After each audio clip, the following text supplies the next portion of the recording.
আসসালামু আলাইকুম। ঈদের ঘোরাঘুরির ছোট্ট একটা ভিডিও নিয়ে চলে আসলাম। কেমন আছেন সবাই? আশা করি ঈদের সময়টা সবাই খুব আনন্দে আত্মীয় স্বজনের সাথে কাটিয়েছেন। আমাদের যেহেতু আত্মীয় স্বজন অনেক বেশি, তাই একদিনে বের হয়ে সবার বাসায় যাওয়া সম্ভব হয় না। আর আমার বাসায়ও ঈদের সময় প্রচুর মেহমান থাকে, তাই আমিও সবসময় বের হতে পারি না। দিনের বেলা কাজকর্ম সব শেষ করে বিকেলের দিকে আমরা সবাই বের হয়ে গেলাম। প্রথমে গেলাম 3 জন মামা শ্বশুরের বাসায়, এরপর গেলাম আমার ননসদের বাসায়। এটা হচ্ছে আমার ছোট ননাসের বাসা। ঈদের দিন থেকেই হঠাৎ করে টেম্পারেচারটা বেড়ে গিয়েছিল, তার মানে অনেক বেশি গরম পড়ছিল। আর এইবারের রমজান মাসটা কেন যেন মনে হচ্ছে খুব দ্রুতই শেষ হয়ে গেছে।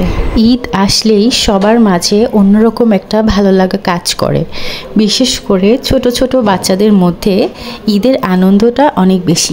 দোলনা চললে খুব ভালো লাগে। আমরা ফুফুর বাসায় অনেকক্ষণ দোলনা চলছিলাম। আমার বাসা থেকে আমার ননাসদের বাসা দূরত্ব অনেক বেশি হওয়ায় সব সময় ওখানে আমাদের যাওয়া হয় না। হঠাৎ কোনো অকেশনালি অথবা ঈদেই যাওয়া হয়।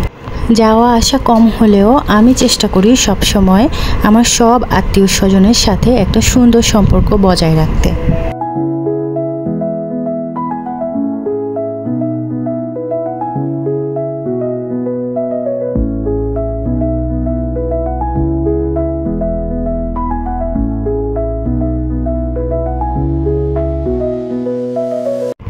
ছোট ননাসের বাসা থেকে চলে গেলাম আমার মেঝো ননাসের বাসায়। ওখানে কিছুক্ষণ বসার পরে চলে গেলাম আমার বাবার বাসায়। ওখান থেকে রাতের খাবার দাওয়া শেষ করে আমরা বাসায় চলে গেলাম।